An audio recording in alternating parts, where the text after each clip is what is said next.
we are essentially shining a light, on incredible Black talent across this country and inspiring generations to come. It's the first of its kind. It's never happened before. And with this award show telecast, we're going to be honoring and celebrating people in the arts, sports, music. We're going to be giving a light to, people who are doing incredible philanthropy work that we've been seeing in our community from east to west coast of this beautiful country. It's seminal. It's groundbreaking, and it's the first of its kind, and it's going to be live fall 2022.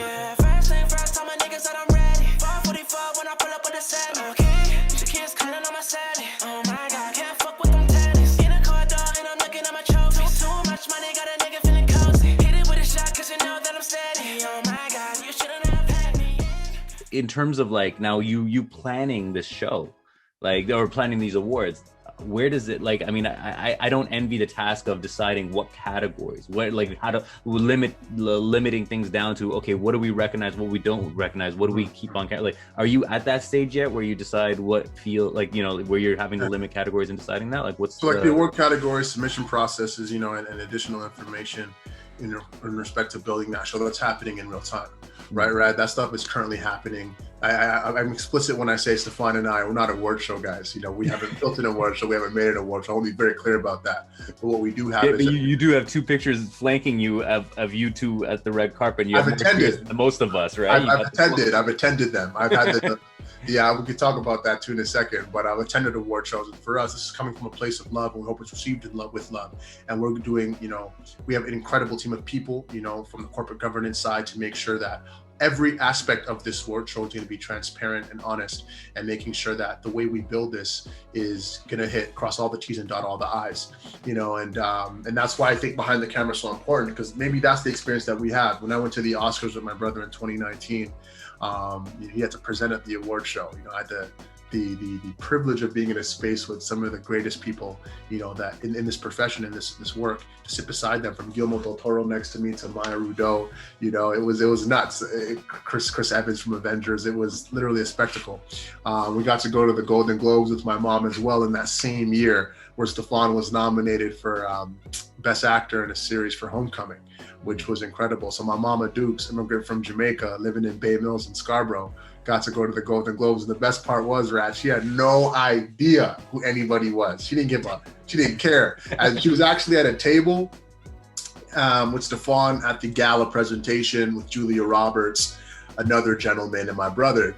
And all she cared about was my brother and him looking good and taking photos of all the lights and her makeup, etc. And the guy next to her, sharing food, talking, had no idea who he was. After we left, he said, "Ma, you know who that was?" She says, "Who that?" Like, that was Jeff Bezos. I didn't know him. It was Jeff Bezos. She had no idea who Jeff Bezos was. So I think that was, those are the moments that are really special for us. Yeah. Well, I didn't even think to ask this before, but I mean, it's interesting that you guys are coming out in the year that the Golden Globes shut down. Like, for having their lack of, like, absolute, like, to just be totally out of touch with Black, like, consider, like, why they need to diversify and all that stuff, right? And did you notice anything kind of, like, did anything raise your eyebrows when you were at the Golden Globes, or even like having to see the campaign, like, seeing the campaign thing work, right? I mean, I was in a different headspace at the time. Right. My brother was nominated. I was with my Dukes. I was just remembering the moments of being in the shelter, remembering the moments of being in, Metro housing in Scarborough, remembering being arrested, I remember being harassed by law enforcement. Those are the moments that were coming to mind. And in that moment, just being like, man, I made it. I'm here. We were doing it. Have you noticed that there's a bit of a Scarborough moment, like, in terms of, like, a lot of the people now, like, when we were growing up, I think, I'm sure me and you are around the same age. Like, I think when we were growing up, we didn't see Scarborough people on TV or in the arts, and of course not at awards shows. Yeah.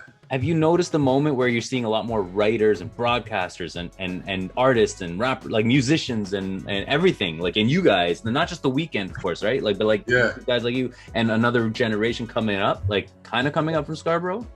And is that it's the Scarborough Renaissance, you know what I mean? It's the Scarborough Renaissance, and I have this hat here next to me, you know what I mean, that I look at every day.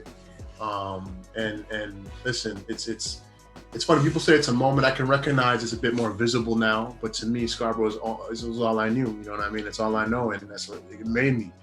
And there's incredible people from Scarborough. You know, Mike Myers is from Scarborough.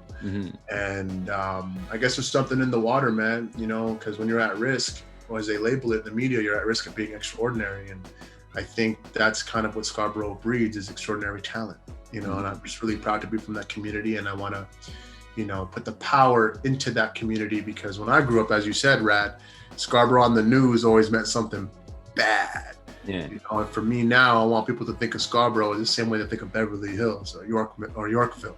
You know what I'm saying? Or the Hamptons. You know, Scarborough just has luxury and beauty written all over it.